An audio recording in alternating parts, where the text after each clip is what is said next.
Hey, what's up? It's Fuel Your Life Friday. Let's go.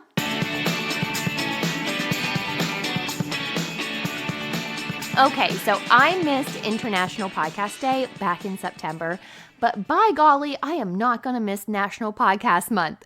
National Podcast Month started back in 2007 and encouraged podcasters to create a new episode every day for the month of November. Hats off to those who participate. As you probably guessed by now, your girl isn't one of them, but I do want to honor this medium of podcasting by sharing some tips for those who may have been thinking about starting a podcast of their own. Tip number 1, know your plan, know your audience. Before you can jump in, you've got to know how you're going to flow. Now, this is always adjustable. As you may have noticed, this show has changed a few times over the years, but one thing has remained consistent. Episodes every Wednesday. For you, you may choose to have a daily show, a bi-weekly show, or a monthly show, or maybe your show is in seasons. When it comes to making this decision, know your audience and your topic. That all comes into play, but it's also really vital to think about yourself. What kind of production schedule works for you? Number 2, get familiar with your equipment. I can't tell you how many people I see who go live and they're using their microphones the wrong way.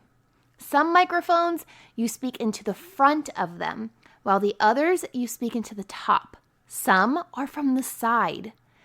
I'm not going to front. I didn't know how to best use my microphone, but I watched a YouTube video and within minutes, I truly understood my microphone and how to get the best sound. Along with this, know how you're going to record.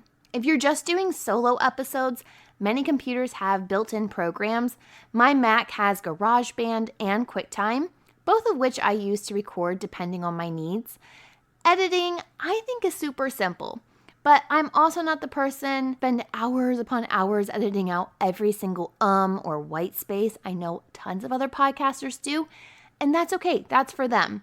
There are tutorials on YouTube for basic editing guides, or you can hire a podcast production team. If you'd rather go that way, hit me up. I can refer you to one personally that I know and trust. Remember, your time is valuable. So if you're going to spend 4 hours editing a podcast episode when someone else could do it in 1 hour, then maybe outsourcing is better. Number 3, have your systems in place. Systems, the root of all great and prosperous things. The biggest system to have in place, I think, especially if you're booking guests, is how their inbound system is going to work. So what I do is I have guests apply to be a guest by filling out a form on my website. When I receive their email, I then decide if they're a good guest, and I send them an email that includes a link to my calendar so that they can schedule there, along with some other information about the show. From there, they go to my calendar, they pick a time, input their information, and then 48 hours before our call, I send them an email with a Zoom link. I use Acuity for my calendar management system. It's free, but it also has an upgraded and paid version available, and you can use it to input your availability in it and then systemize the rest. Number 4, batch record. Before you launch, aim to batch record 3 to 5 episodes. I say this in hindsight because I only had 1 episode prepared on the day of launch. I didn't even have guests lined up. I had this mindset that no one would want to be on the show if it hadn't launched. Crazy pants, right? So then I started frantically trying to get guests kind of last minute. Sometimes I'd record an episode and drop it the very next day. I mean, that's just how scattered I was. Now I've set up my calendar to only take calls every other week and on certain days, so I can record 3 to 4 conversations in one day, and then boom, I have 1 month of content done.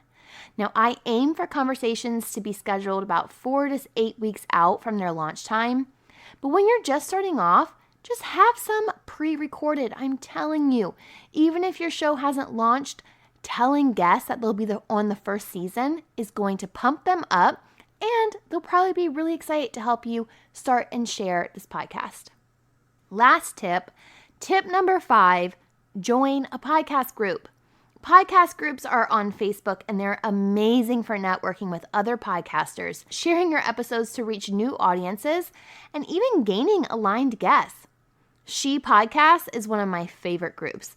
If you're not on Facebook, that's okay. There's also some really great services that are free to podcast hosts, such as Podcast Connect, Pod Alley, and Pod Growth. These are all services that you can use to connect with great and amazing guests. Podcasting has been one of the best things I've personally done. It has helped me evolve and grow. I'm constantly learning, and I always have fun. If you're looking to start a podcast and need a little bit more of that one-on-one guidance, slide over to my website, mindbizlife.com, and check out the podcast mentoring option that I offer. I have successfully grown this podcast to reach over 150 countries in under 2 years. If you enjoyed this episode, share with a friend and leave a 5-star rating and review on Apple Podcasts or wherever it is that you tune in and turn it up. That's all for today. I'll see you back here next week, and until then, remember, every level of life is an opportunity to grow. Be well, my friend.